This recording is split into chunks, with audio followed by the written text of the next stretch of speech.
So for this week, there's really only one handout, so you could just go to the assignment and download and go to our next exercise is exercise 4.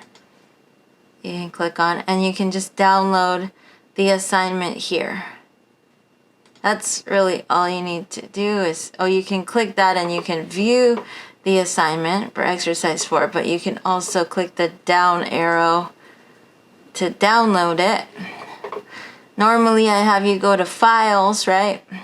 And then download the whole folder, but really there's only that one item in the folder if you click on it, so you can download it from the assignment or you can download it from files.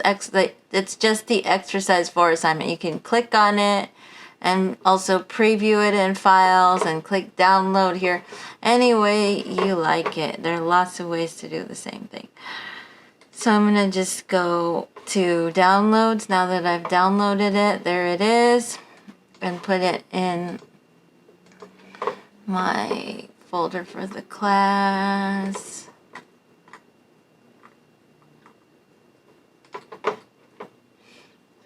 Thursday. So it's not really a whole folder this time. It's just a file. I'm just gonna move this over here, and then I'll just open it up and look at it here. So what we're going to be doing is we're going to be mainly playing with the paint features in Photoshop, painting with the brush tool and some other tools for creating shape, and this is all in pixels. So this is called the Photoshop Pixel Painting Experiment, and you're going to be setting up your document as specified here, naming it like as specified here, last name first initial dash Ex4, same protocol as usual. And what I'd like you to start with is just experimenting with the brush tool and and I'll go through all the techniques for experimentation. You do that on one layer, and then you get to create more layers. And what I suggest in the assignment is create 3 more layers of a background, midground, and foreground layer, which you could label background, midground, and foreground, or you could label them more specifically what you're planning, what you're drawing out, and make a picture of something, of anything. So you could label your layer background and have it be like the sky and things that are far in the distance, or you could label a layer like hills or trees, or label boat or something that you're going to draw on a specific layer. You'll find that with Photoshop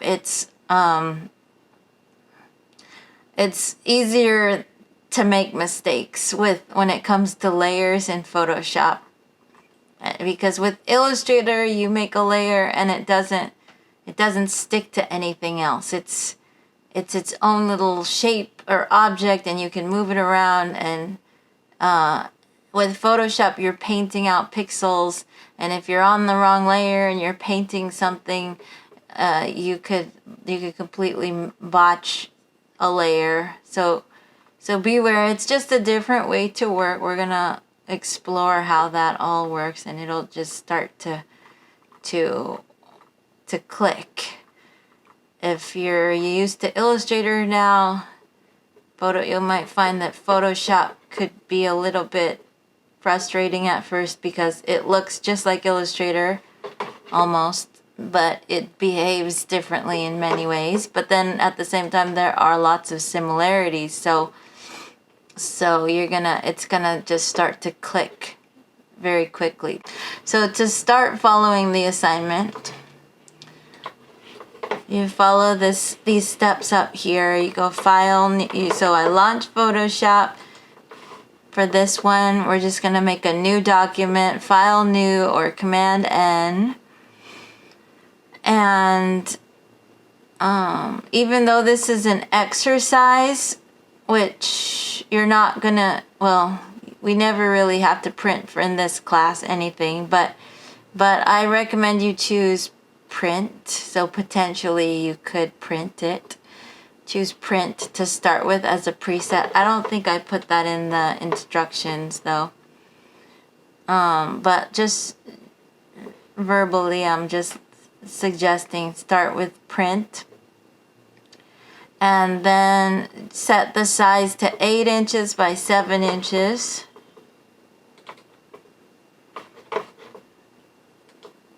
So 8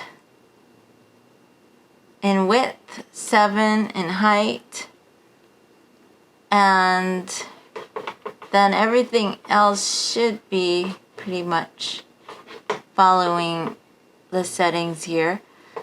If you start with the print preset, it might work with the other presets too, probably. But then, let's see. So the resolution should be 300 pixels per inch. Color mode, surprisingly, this kind of contradicts what we're used to in Illustrator, right? Because I chose the print preset, and the color mode is still in RGB. That's something interesting about Photoshop. With Photoshop, that's okay. Your color mode can be in RGB even if you're planning to print, because Photoshop has a feature built into it that manages the colors for print, and you have more features and more filters, or they're like effects available to you if you're in RGB. It's assumed that the image that you are gonna work with most of the time in Photoshop is RGB, because Photoshop is designed to work with photographs, and digital photographs are always in RGB to start off with. So RGB, 8-bit color. The one thing that you could change is what the background is. So the background here is set to white. So you could click the drop down here and you could set the background color to black, or choose your own color and click here and choose your own color there. You've got a color picker that comes up, and it's a lot like the color picker in Illustrator, and you want to avoid exclamation marks, and or you can choose transparency to work on a transparent background, which I think I had said to do that in the assignment, but I'm not gonna be a stickler on that. I should have changed that to say you can choose whatever background content you want. So verbally, I'm saying you can do whatever background you want. Okay, and then everything else you can leave alone. Let's name it. So at the top, we want to name it according to protocol. For the assignment, we're naming it last name followed by a first initial dash. This is exercise 4, so Ex4, and then you click create. And here I am in Photoshop with my, we call this not an artboard but a canvas. It's got a transparent background, so you see the transparency grid. You see the toolbar, just like the tool, very similar to the toolbar in Illustrator. Anyone notice any differences besides the tools being a lot of different tools here? What about, do you notice any differences in what's down here in this area? What do we see, or what do we not see down here that we normally would have in Illustrator?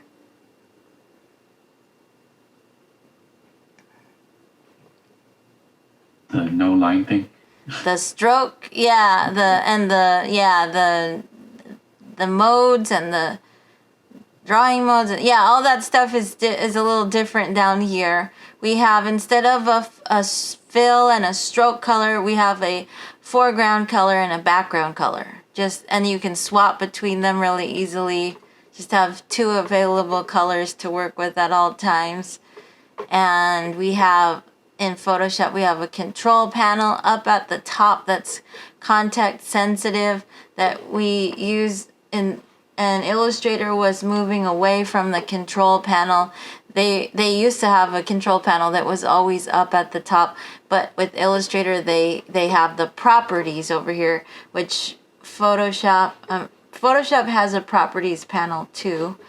But let me just go to different workspaces here. So window workspace.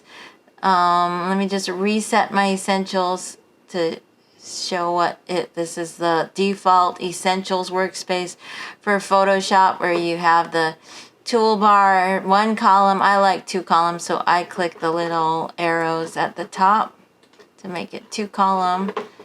And you have a bunch of panels that are just already out and docked. Layers is always going to be available because layers are really important to keep track of in Photoshop, even more than in Illustrator. Because in Illustrator you can just draw things out and kind of forget about your layers and then organize your layers out later. Photoshop isn't as forgiving. You're kind of locked into whatever layer you're highlighted on and you're doing work on that layer.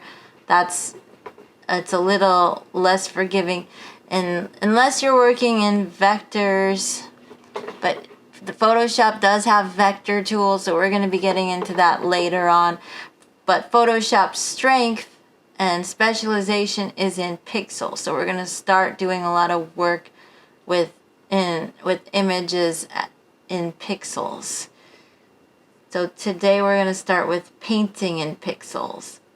We've got color panel. We've got panels here that are docked that we're going to be learning as we go which panels we want to use, what are the essential panels. But you can experiment with going into Workspace and choosing different ones. Like like this week we're going to do painting, so you might want to try the painting workspace and see how you like that setup. Of course, as with any Adobe application, you can move around the panels and change them to tailor, in order to tailor your workspace to your specific needs. You can drag things out and make them float. Like I can drag brushes out here and make that float and change the size, and or tab it back again with the other panels and organize things in a certain way. And then I can always go to Window Workspace, and I can choose New Workspace and name it, and you can have your own layout that you save that will be listed in the workspaces. But I'm not going to do that today. I think you guys can figure that out. Right? Or did anyone want to see me do that? I think you guys got that, right? Okay, so we don't want to waste time with that. I want to show some examples of finished work of this assignment. So I'm going to just go into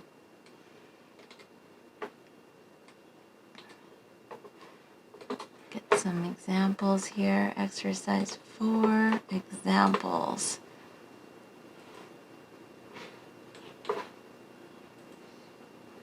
Uh-oh, the spinning ball of death. Okay, we're okay.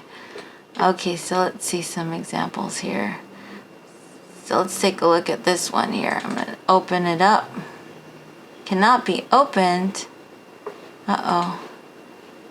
Let's try a different one. Let's try this one. Okay, this one worked. Okay. I want to have my layers on top. So you get to use the painting tools in Photoshop to paint out whatever you'd like. We're going to be focusing on this brush tool. One cool thing about the toolbar in Photoshop is that you hover over a tool and you get to see a little animation demonstrating that tool. So this is just showing how the brush tool works. So there's the brush tool. So primarily we'll use the brush tool and the panel that works with the brush tool, but we'll also use some other tools today too. There are lots of tools that could be confused with the brush tool, like these tools are not the brush tool tools. Don't worry about these other brushes. It's just the brush tool. You can press the B key to select the brush tool.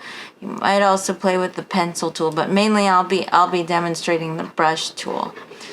So notice you're gonna start with, I'm turning off these layers to show you what you start with. Ooh. So you start with a layer that you just label experimental, that you're just kind of scribbling and trying different stuff out using, we're going to be using the not the brushes panel, but a panel that's called brush settings, to do our experimenting and messing with the brush settings and going down the list in brush settings and trying out all the different settings as part of the experimentation that you do on the experimental layer. Then when you're done experimenting and trying stuff out, then you can turn off the experimental layer and start building your drawing. And it doesn't even have to be anything representational. It could be abstract art. Your final work could look like an experiment, but you know, that's up to you. If you want to draw something that you envision that's something in the world, or if you want to just kind of do design work with these tools, that's totally fine. Whatever you want to draw, anything you want with the tools. So this person came up with this nice kind of impressionistic landscape using the different brushes, different textures. Nice, interesting form there. I'll be also showing you some of the brushes that are kind of like stamps. Like these blades of grass are done with a brush that's the shape of blades of grass, and the leaves as well. So you can use those kind of stamps to stamp out art, but you have to, in order to attain a level of originality, you have to, it's how you combine those brushes in your composition in an interesting way that makes it original. Some other interesting, different style, kind of cleaner look. And this is all painting in pixels, but you can get lots of different looks for this. Here's the experimental for this one, doodles, and then let me turn off the experimental, and then the background, midground, and foreground. The other one, I didn't really, this one has a little bit of experimenting too, just a little there.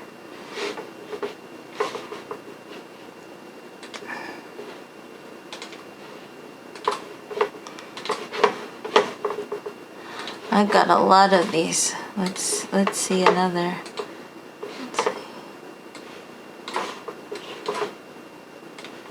This one is interesting.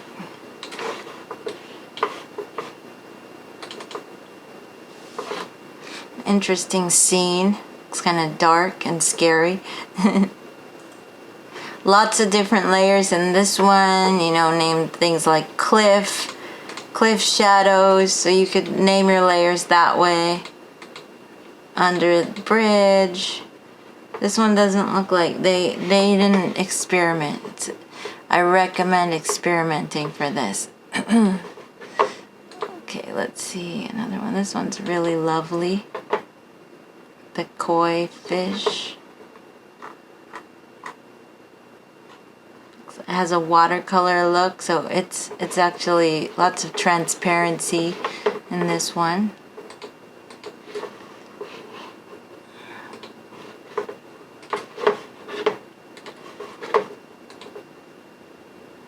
This one has a kind of cartoon feel to it.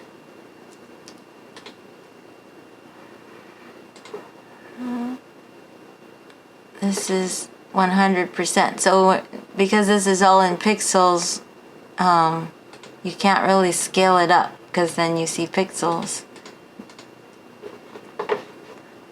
But drawing it at a smaller size is gonna not bog down your system so much.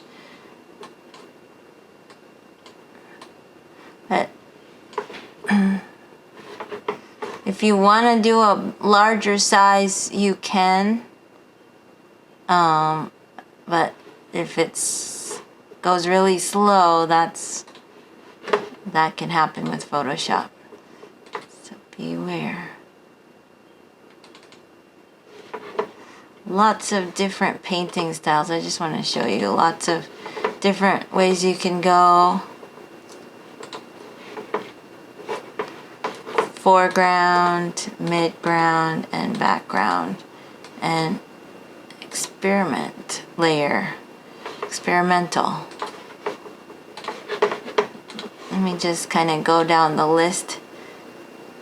If you see any that you want me to open up, feel free to shout out. Can you guys see these enough? When I'm just, because I just want to give you an idea. Yeah.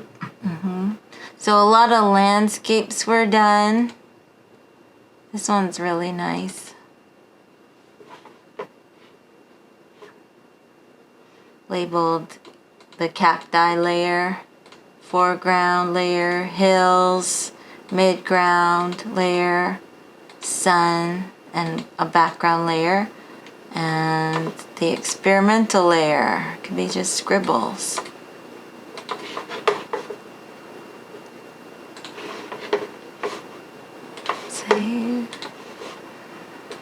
See, this one's a funny comic here. Can you see that? Anyone seen George? Nope. Oh man, that's. Oh my god. That's horrible. It's a horrible satire. This one was done actually all with stamp brushes. So these brushes are like the birds are brushes that you just stamp on, even the buildings, the grass, the flowers. It's all stamp brushes. But how he put it all together made it an original composition. This one is really interesting to look at, with different levels of transparency. He had a lot of interesting tree layers here, but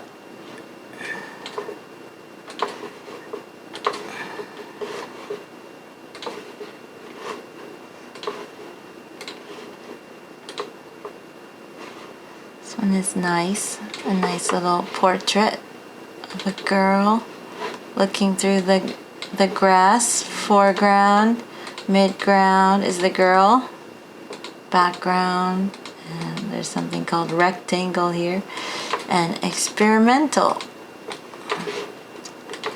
Let's see here. This one's nice. This one's really nice. This one's more abstract, but you get a sense of what it is. Water with reflections and playing with the way a camera catches light.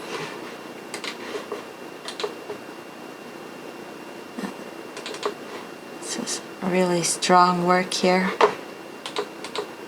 Some of it looks really photographic, but this is all just painted. That is so cool. Yeah.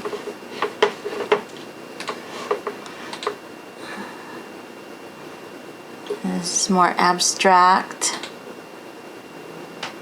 Palm trees. This has a nice, kind of like a charcoal look on, just, it looks like it's charcoal or chalk on paper with texture, huh?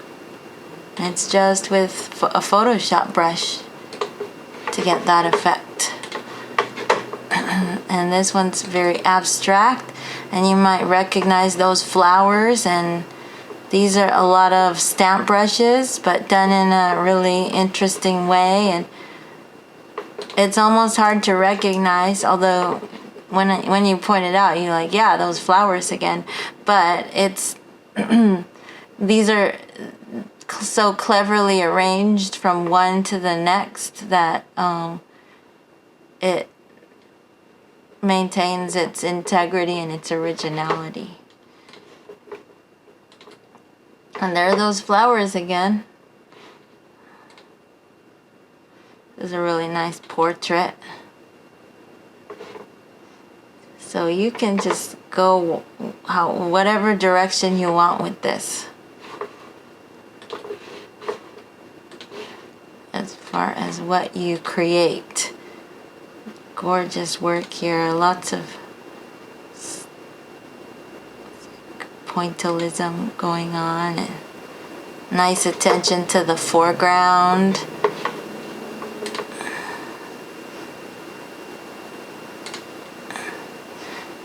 There's a car.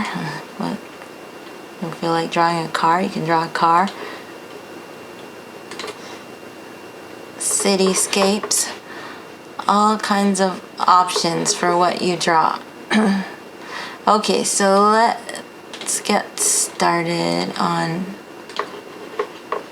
the experimentation.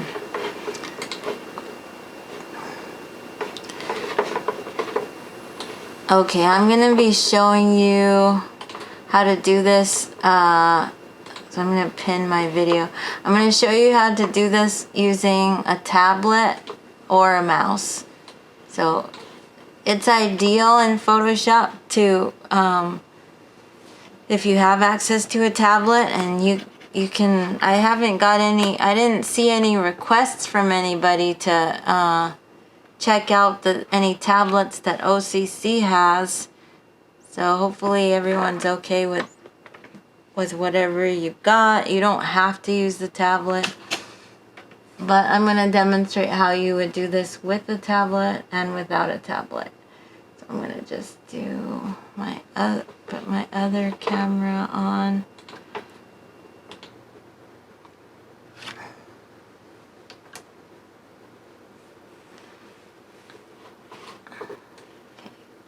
So I got the tablet going here, but I also want to make way for,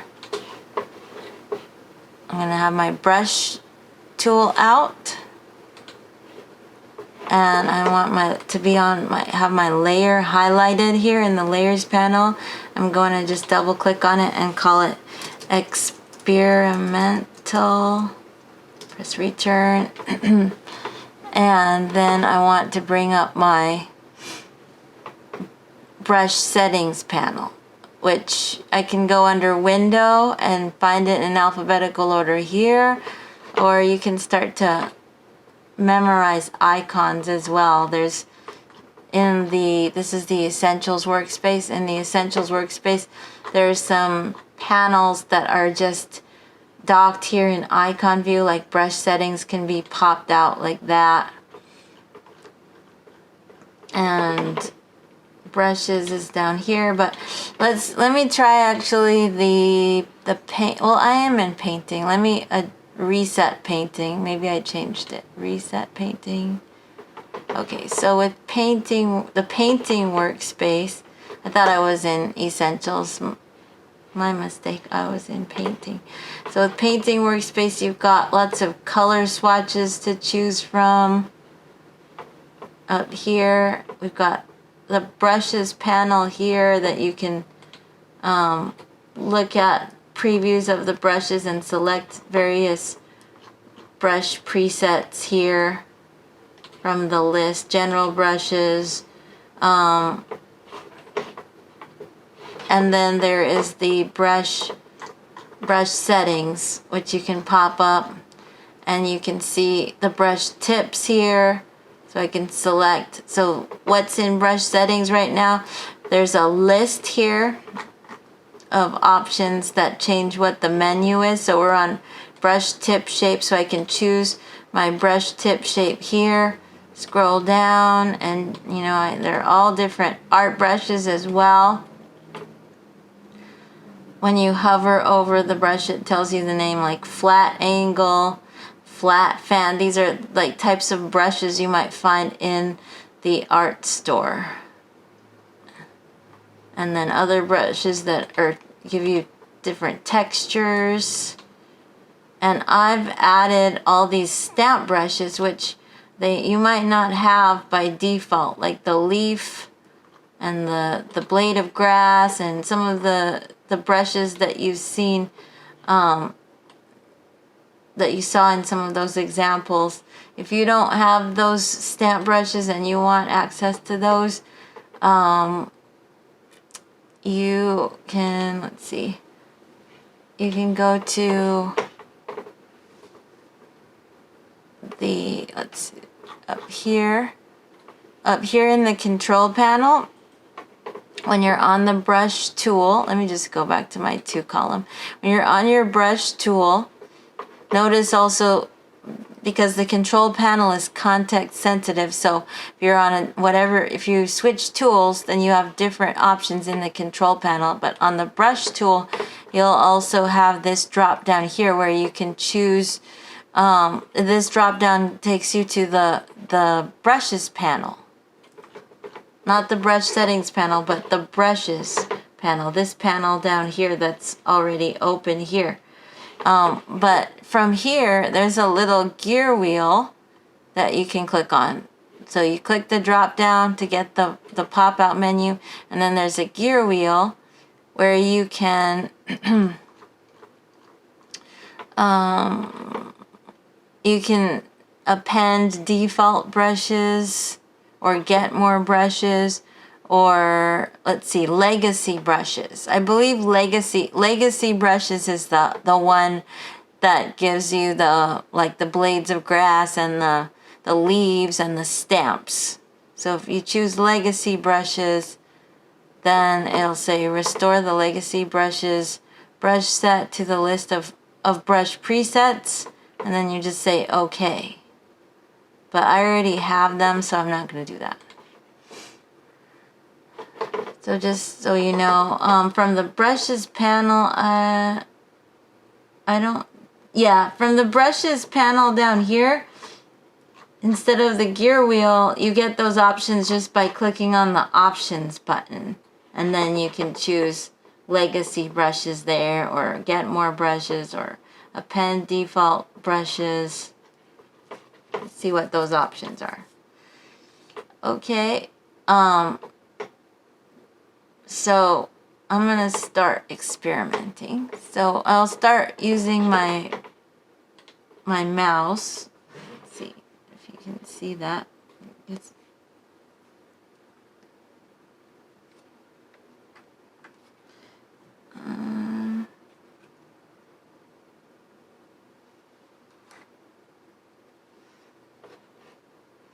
Okay, so you can kind of see here when I'm using my mouse, when I'm using my tablet. Okay, so I've got my brush, and I got this brush selected, and here, let me just use a normal brush. So you could start with any brush here, like this brush is a really soft brush. There's harder brushes. This one's set to 100% hardness. This one's set to 0% hardness, and you can make changes using the options here to whatever brush you select. So I can change the size, I can change the hardness, you can change the roundness by dragging here, or changing the roundness numerically in percentage there. You can change the angle. Maybe I'll increase the hardness, and then you can choose a color. So for you're gonna be mainly painting with the foreground color. So if I click the color in the front at the bottom of my toolbar, that's setting the foreground color. So I can use the hue slider and choose a color from the hue slider, and then adjust the intensity and the value of that color with the circle, just like in Illustrator. And then I click OK, and then I can paint like a ribbon. I'm just doing this with the mouse right now. or I might choose a texture to paint with. So a brush that has some texture on it. I think actually this is one of my custom brushes. Later on, I'll show you how to design your own little brush shape. And or I might choose one of these stamps, like a leaf here. And you can also use your bracket keys next to the P key to change the size. See, as I press the bracket key, I'm changing the size. And then I can click and click, click, click to stamp in, or let me choose this leaf and make it bigger with my bracket key or the size slider. And I can click to stamp an image on. You can also adjust the rotation or the angle and just kind of stamp things out to make a design that way. At this point, if I draw, if I click and drag with my mouse, it'll just stream the shapes together like that. If I want to be able to space them out, one way is to use the spacing control, which is at 25% by default. You could turn off spacing and that's with no spacing, but if I check it on, I can also increase the spacing so I have like more of a line of separate brush tips, which you could do with, you could create a bead sort of effect with like a round brush. If I increase the spacing on this, I can kind of make it look like I'm drawing out beads. Let me change the color. I'm going to actually change my background color to something that contrasts. And then I can click the little swap button or press the X key to switch from foreground to background really easily. And now I can draw like a string of beads or bring down the spacing and kind of just adjust like that. And this kind of helps with texture too. If you choose a brush with texture and you crank up the spacing, then you'll have more texture. Or like here's a brush with texture and crank up the spacing, and then there's more texture to paint in. So then let's go to scattering. So I just clicked on my next item, scattering, which is a fun one to work with because it'll scatter everything when you crank up the scattering control. So there's my scattering control. I can crank it up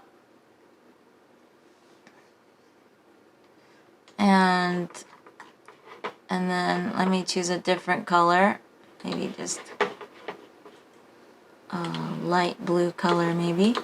And now when I paint with this brush, it's scattering everything. But then I want to go back to brush tip and choose a different brush tip that might work better for scattering, like maybe the fall leaf. And then I go to scattering. Actually, wait, I think I skipped something. I skipped shape dynamics, didn't I? Let me go to shape dynamics next. So it's good to go in order. So start with brush tip shape, and you can alter the tip shape here. And then I'm going to uncheck scattering for now. So now it's all streamlined again. And I'm going to highlight.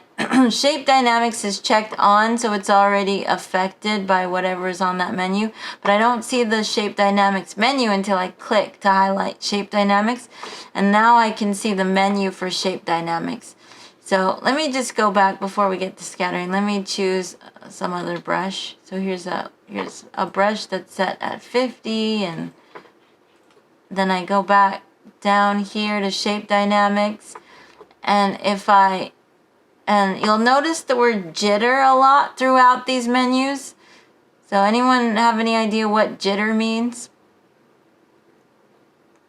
Jitter, kind of like shake, kind of alteration,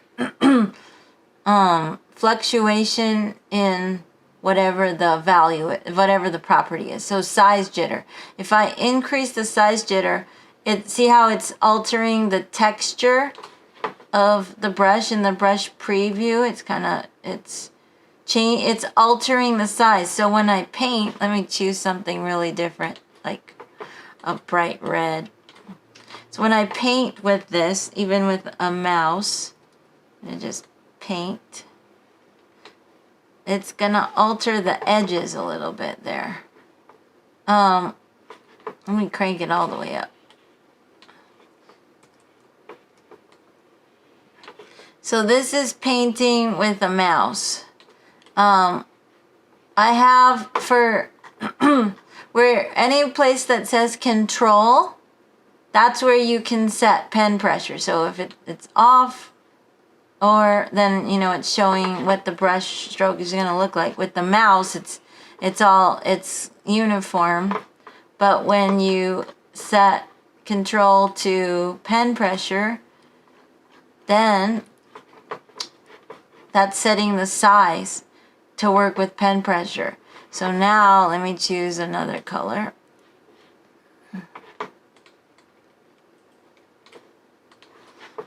Blue. So now when I take my pen, I can go very light to make a thin stroke, and then as I apply heavier and heavier pressure, I'm making a thicker brush stroke. So very light. You have a lot of control when you're painting in Photoshop. I feel like you have even more control painting in Photoshop than in Illustrator, with the brushes in Illustrator. That might just be me. But yeah, you can go very thin stroke to very thick and that. Okay, the jitter is nice to crank up if you want that kind of textural alteration in your brush strokes. See, if I bring down the jitter, everything will stay smooth, but I can still paint very thin lines, and as I apply more pressure, make my lines thicker. Okay, the minimum diameter works with pen pressure, so that the minimum diameter I can go is 0. So I like having that range to go super thin, to start with 0 and work my way up with more pen pressure, with heavier pen pressure. So I like leaving that at 0. And then there's the angle jitter. But angle jitter is not going to do much for me if my roundness is not changed. So I'm going to go back to brush tip shape, and I can alter the roundness down, and I can alter the angle a little bit here. And then if I go down back to shape dynamic, if I crank up the angle jitter, that's another way to create texture in your brush stroke, because it's flip-flopping. Cranking up the angle jitter is flip-flopping the angle every which way. So it's like making this kind of go randomly in different directions, or seemingly randomly in different intervals in time. The more I crank up the angle jitter, the more fluctuations it's going to make. I'll just put it there, and then maybe choose another color. Bright green. And now I'm going to paint with angle jitter on my brush stroke, so it gives it this kind of nice little roughened edge.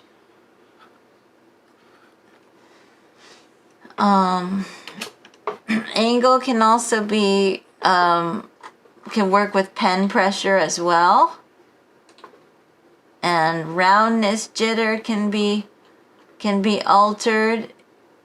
So I just added roundness jitter. That makes even more texture to my brush. It's nice.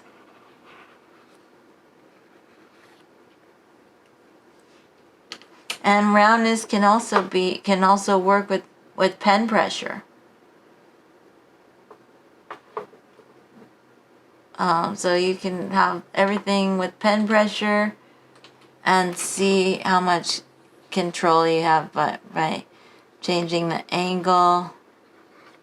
Yeah, even more texture. And it's like it's kind of turning around as I move my pen in different directions. It's also angling in different directions. So lots and lots of lots of control here. Okay, but I'm gonna go back to, I'm gonna bring down the angle jitter. Ooh, that's kind of cool. Look at this, is just with roundness jitter. I'm gonna bring down the roundness jitter. And now, let me try painting with this other color here. With just the pen pressure. It's just, it lets me do that. To do sort of the ribbon look. And then I'll just I'm going to turn off pen pressure on angle and off on roundness, and go back to my brush tip and make the roundness back 100% and the angle back to 0. Just typing in 0 here. So it's back to normal on this brusher. And then I'm going to move on to, well, let me choose a different brush tip. I'll do that in a second. Let me just turn on scattering. So I'm going to click on the scattering menu item, and that automatically check marks it to turn it on. And then I'll increase the scatter. And let me go back to brush tip. So, let's see, if I increase spacing, that makes the scatter less dense. And it's just scattering this regular round brush tip, but then I can go in and I can choose something like the leaf and see how that scatters, and then go back to scattering, increase the scatter or decrease the scatter on the leaf. The count can be increased, but that's enough for me. Count jitter can be altered. I'll just leave that. I think I'm gonna go back to brush tip because this one might look good with, actually not brush tip. I'm gonna go to shape dynamics because this one will be good with angle jitter. So the leaves turn in different directions. So I'm increasing the angle jitter. And now I'll flip this back. I'm gonna choose something that will represent the fall leaf color. And then here's painting with the mouse. Just painting out, and I can press the bracket key to increase the size and paint out a bunch of fall leaves like that. Here, I'll make a darker version of this color now. And make this smaller and draw. So this is with the mouse, just drawing out a bunch of scattering. And now I'm drawing with my tablet, very kind of light stroke. You see that it's making much smaller stream of leaves closer together maybe. And then as I apply more pressure, it spreads them out. Okay. Scattering. So that's what you can do in scattering. Scattering, you can also turn on pen pressure to control the scattering. Pen pressure. And then I can go and choose another color here.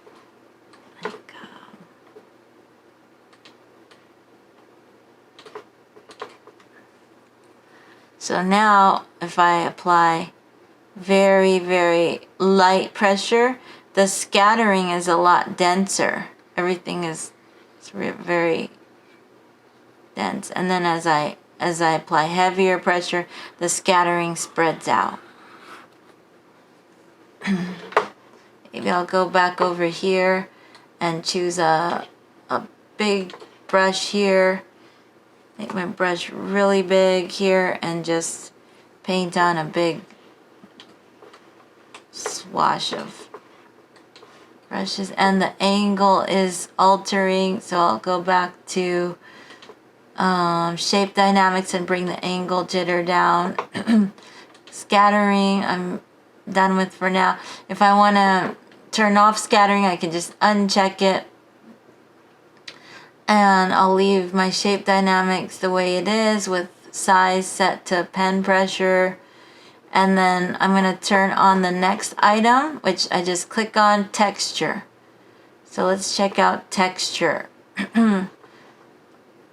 So it looks like for my brush tip, I've got this one. I'm going to choose just a plainer brush tip now and go down to texture, and I'll change the color, swap that, make my brush bigger, and I'm on the texture menu, and I don't see much texture in the preview yet, so I'm going to do something about that. So I could choose a different texture here. They've got grass, and see if I choose something from grass or trees, tree textures. Nothing is showing up yet. Here, I'll choose grass. So I need to go, first thing I need to do is check my mode, the blending mode, and it's on height. So let's try something different. Multiply. There we go. Multiply is showing texture. You can experiment with different blending modes to see which one's going to show the texture, which one's not going to show so much. So let's see, if I choose multiply, I see the texture more. You could also experiment with these sliders. So this one is increasing the scale of the image that's creating the texture, or decreasing it down, making it smaller. Brightness, you can experiment. The brightness might have just been cranked up too high. You can bring the brightness down. And you might see more texture if you bring the brightness down for some of the modes. Like we were on height before. Let's see if I bring brightness down. No, it's still not. But some of them might. Let's see, linear burn. If you bring the brightness down, you'll see maybe more texture. Contrast, you can increase or decrease as well until you get the texture you want. Maybe I'll go back to multiply. And depth can be altered. Depth jitter. So depth is actually filling it out and making, I see less texture when I increase the depth jitter, or when I bring down the depth slider. So depth is all the way up like that. Okay, so I'm going to paint with the texture now. So paint with the mouse. See a lot of texture in there. Maybe I'll bring up the scale. Paint something there. That's kind of cool with the mouse, and then with my pen. So I'm going to go very light and then apply heavier and heavier pressure.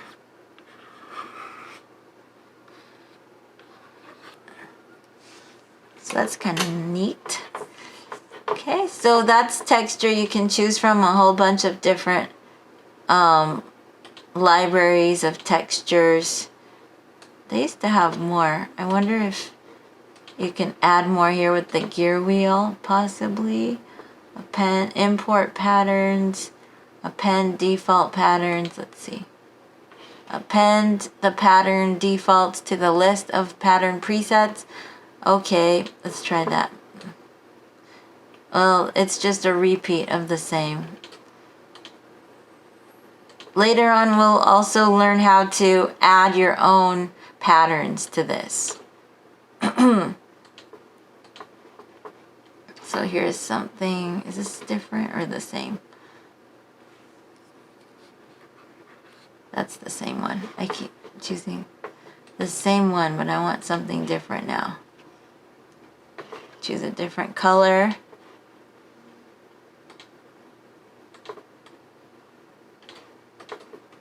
And paint some different textures. All right.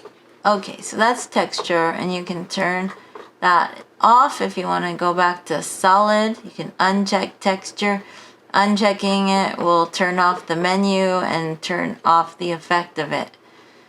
So next I want to go to dual brush. So when you click on dual brush, you get to choose another brush tip and combine brush tips. So you choose your first brush tip. Let's say I choose this texture here. I'm going to uncheck dual brush just to see what this looks like. This one here, I'm going to make it bigger and paint something. So that's what that brush looks like by itself. And then if I go turn on dual brush, then let's try the blade of grass as a second brush to mix in with the dual brush. So it should alter the texture of that brush a little bit. So I chose the grass, and then I can increase the size of the grass. See how it's changing the texture a little bit, the spacing, the scatter, the count. And now it should be a little different. So it's just a little rougher. Well, let's see if I choose. Instead, I'm gonna uncheck dual brush. I'm gonna go back to shape dynamics, or not shape dynamics, brush tip, and choose the blade of grass, and maybe increase the spacing a little bit, and choose a nice green color here. Avoid exclamation marks. Make my brush bigger. So with the blade of grass, you can just kind of click to drop it in, or click drag to draw it, or I can use my tablet and draw out blades of grass. So that's what the blade of grass looks like by itself. But then I go to dual brush and I choose something else, like maybe the circle, or let's try something else like a different shape.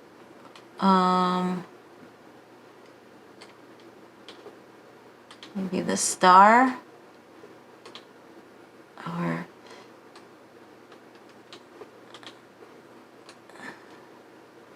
I guess it doesn't work that well with something that's too cut out, but maybe one of these here. Let's see. Now when I paint with this, it's kind of broken the grass up. So it's oh, I see. Okay, so the shape of the the dual brush is kind of altering the shape of the blades of grass now. Let me just go back to, I'm going to uncheck these and go back to a big brush here. Make a huge brush over everything here. And then swap colors. And then I'll choose a brush, like, try the blade of grass. That's what it looks like normally. And then when I put dual brush on, choose a secondary brush, and it should alter the shape of the grass a little bit. So it's combining brushes. So now it should look a little different.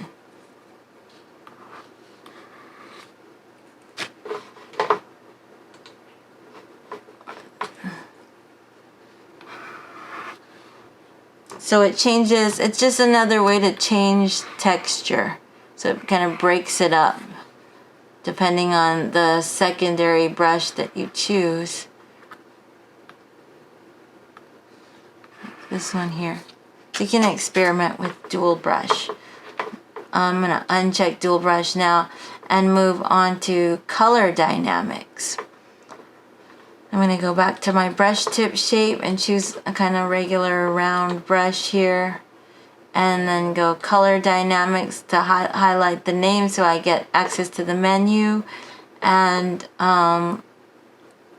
with color dynamics, you can, there are the jitter sliders here.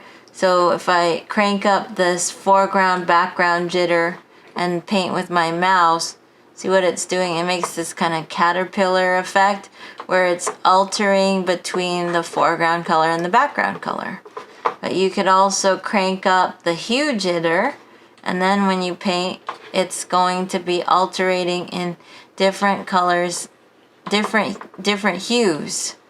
Crank it way up and you'll have the full spectrum of colors of the rainbow that it will alternate between, from brush tip to brush tip. Apply per tip is selected at the top. If I uncheck that, let's see what it does differently. I'm drawing with my mouse now, and then so it's not going to change until I stop, until I release my mouse button and then click and drag again, click and drag again, click and drag, click and drag, click and drag. Every time I release the mouse and draw again, it's changing color to some random color that I don't know what it's going to be next. So that's if you don't have apply per tip. It's just going to keep changing randomly. I have pen pressure for control right now. I have it set to pen pressure. So let's see what that is. When I use my pen, I draw, I lift my pen up, draw another stroke, lift my pen up, draw another stroke, and it will just keep, every time I lift my pen up, it's changing color for every new stroke. If I check apply per tip, then when I paint, right now it's doing this, but I want to bring down, well, let me continue to go down the list of jitters that you could do. So saturation jitter is gonna alternate the color in saturation and be super bright, or go to grayscale. Brightness jitter, I should say saturation is going to give you more intense colors versus grayscale colors, neutral colors. And then brightness jitter is going to give you, going to fluctuate between very light colors and very dark colors. And then you can play with the purity and see how that changes, cranking the purity up or bringing purity down. It's very much like saturation. And then saturation jitter, I bring that way down, and it's still gonna be fluctuating in hue. Let's bring down hue jitter, saturation jitter. Now it's back to fluctuating mainly between foreground and background, but I still have brightness jitter, so I'll bring that down. So now it's just fluctuating between foreground and background, but the brightness jitter is way down, so there's not a lot of contrast. If I bring it up, or the brightness jitter, bring it up, then there's more contrast. Okay, so that's having fun with the jitter sliders. But now going back to using my pen with my tablet, now that I brought the jitter down, I'm gonna just uncheck apply per tip, and when I go very, very heavy, I'm getting, okay, wait a minute. Oh, it's changing, it's still doing brightness jitter. So that's why it's fluctuating with the really light colors and the dark colors. So I'm going to bring down the brightness jitter. And now it should just, here, let me bring down foreground, background jitter. So because I have control set to pen pressure, now when I draw heavy, I should be getting using the background color. And what I found was that it works better, let's see, if you have the settings on, if you have apply per tip checked and all the jitters down, and you have control set to pen pressure. And then I go, I found that it works better with the lighter color as the background color. And then when you apply light pressure, then you're painting with the background color, and as you bear down heavier and heavier, you start to paint the darker color. So you could use that as a blending technique. And I was experimenting with choosing some different colors from the swatches. So you can, let's see if I can. So now I have the light blue on my background and then the foreground. Whatever you click in swatches is gonna apply to the foreground color. So maybe I want to go into the dark and choose a dark blue here. So I've got a light blue on my background and a dark blue on my foreground, and I can go very light to draw with the light blue, and then apply heavier and heavier to blend into the dark blue. It takes a little bit of, takes some skill to do that. And you can also swap by pressing the X key, and now as I apply heavy pressure, I'm painting with the light, and as I go lighter and lighter and lighter, I'm painting with the dark color. So you can use that as a blending technique, maybe to make something look a little three-dimensional in form. And just try to do that gradually. Create a handmade gradient.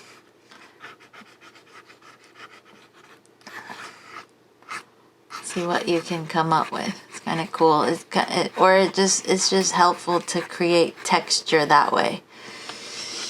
All right. So that's color dynamics. Now moving on to transfer. I'm gonna uncheck color dynamics and go into transfer. Let's see what transfer is. So transfer refers to opacity. So you've got opacity controls in the menu for transfer. I can increase the opacity jitter, and then when I paint, I'm just painting with the mouse now, then parts of my brush stroke are transparent. If I'm painting with the tablet, this is what it looks like. The brush tip is just fluctuating in transparency. Flow is kind of how much paint is coming out at any time, any given time, so you can increase the flow jitter as well and see the effect of that. Making more of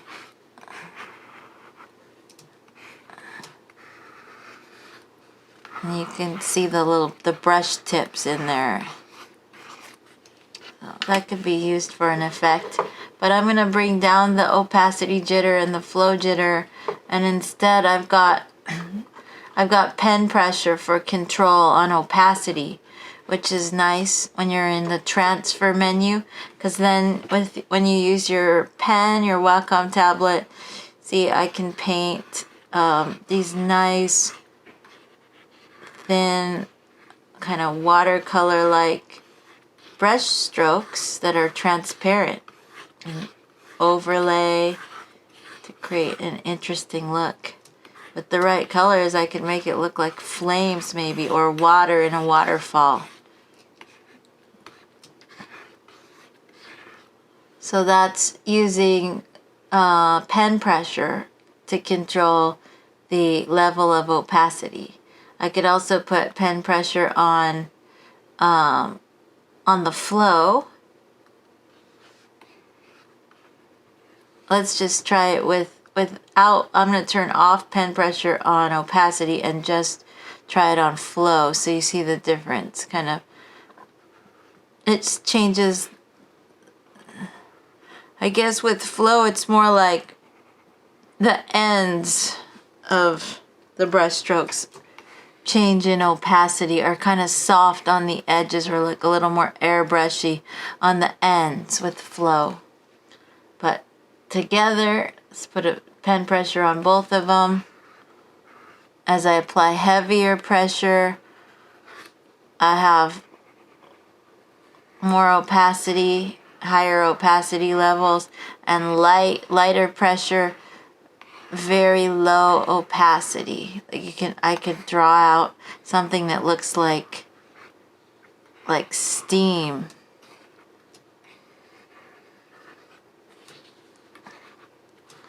And then going back to brush tip, if I use a soft brush with 0% hardness, and then go back to transfer here, then it can look even more like steam, probably, maybe.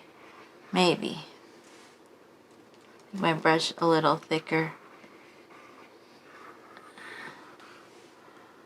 Or not, maybe a little bit of hardness can help.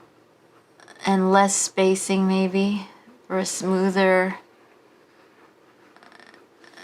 yeah, something like that could be cool. Alright, so then let's move on to brush pose. What's brush pose? So brush pose are controls that work with the art brushes. So looking back at brush tip shape, the textures here are not, the textures where you just see the brush tips are not the art brushes, but the ones that have actual icons of brushes, like this one here, the bristle, you can make changes to it, to options down here. But then when you go to brush pose, you can use these sliders to tilt the brush, and it's helpful to bring up the, if you go to, let's see, view, show, and it would be, wait a minute, maybe I'm forgetting where it is. There's a little like animation window that should come up. Let me see, maybe they moved it. Extras, show, all on, show extra options. I'm not finding it now, but let's try just changing the tilt and see, and it changes the shape of the brush. So that's altering the tilt and altering, that was the X tilt, and then you could do the Y tilt and make changes, rotation. This is, so it's changing the way the brush stroke looks for these art brushes here. So this is the way it looks normally, and then going in brush pose, you can adjust the tilt and it changes the brush stroke. Y tilt, rotation can change, so you can mess with those. Okay, and still, I think I wish I could find it. Extras. Maybe up here. Well, I guess we'll have to do that another time. View. If I find it, I'll give you guys an update on that. But it used to be where? Extras.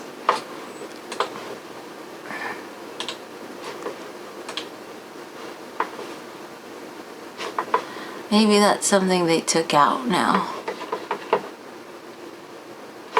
A little animation that showed the brush moving, how it looked. Okay, so anyway, that's brush pose, is playing with those angle sliders and it alters the brushes for those. I don't think it alters other brush textures, but let's just try just in case. Brush pose, so here's this brush, and then I alter the tilt, and yeah, it has no effect on the ones that are just the brush tips, but the ones that look like art brushes, it will change. So there's that art brush. Go to brush pose, and then you can alter the rotation and get different texture. Okay. Then down below that, there are just these on-off switches. So noise or wet edges. These work better on just the brush tip. So let me choose a brush tip here. So this, I don't know if you can tell in the preview, this is with noise on. This is with noise off. So noise on gives the brush a speckled look. Let me choose a different color. Like here's a magenta. So you see that speckled look? Let me zoom in here. That's with noise. Uncheck noise, and the brush stroke is just kind of a smooth. This is smooth and airbrushy. Now let me choose. Here, let me do noise one more time. So you see noise. Okay. Then let me turn off noise, and let me choose another color, like a bright green. And I'm going to turn on, well, here's regular, and then I'm going to check wet edges. Wet edges kind of looks like a glowing, makes it look like a glowing, bubbly thing, like a ghost, like Slimer from Ghostbusters, it reminds me of. Maybe if I choose a harder brush, we'll see different results here. Let me bring down the hardness though. So here's bringing down the hardness. Let me zoom out and choose, I'll draw over here. So that's what wet edges looks like. And you can experiment with these other ones. I'm not really sure what the other ones do.